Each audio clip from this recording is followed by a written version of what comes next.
Living large is being redefined in Austin. The high cost of homes has the city looking at ways to help people downsize. Well, right now, the average size of a new home is 2,600 square feet. Two-car garage, pretty nice. But could you live in a tenth of that, 260 square feet? In tonight's cover story, consumer reporter Betty Cross found out Austin is taking a long, hard look at codes and restrictions that are barriers to a smaller, simpler way of life. 45 miles south of Austin, and you'll see one man's big dream: to live tiny. This is 10 by 23, 230 square feet. Brad Cattell Upstairs is over 8 foot tall. downsized his life. A dining room is a house for me. But he had to leave Austin to do it. If I don't want to live in a big house and be trapped, why can't I build a 300 square foot house on that lot?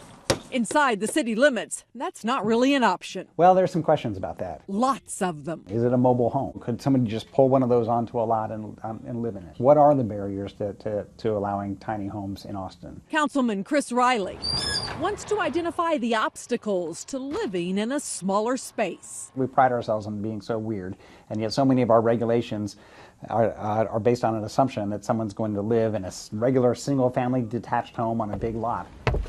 Not Alan Pickett.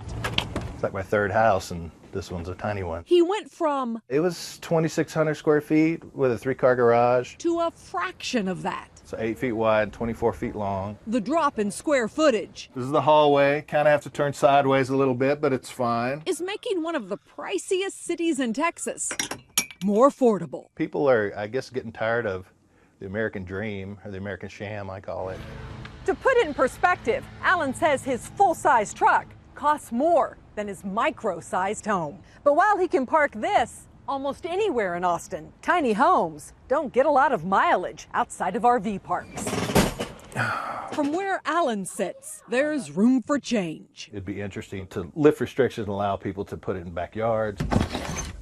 Brad's vision A little village inside of the city. would allow a cluster of 4 or 5 tiny homes on one large lot.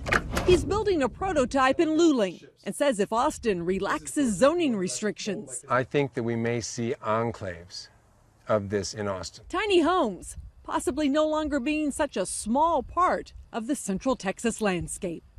Betty Cross, KITV News.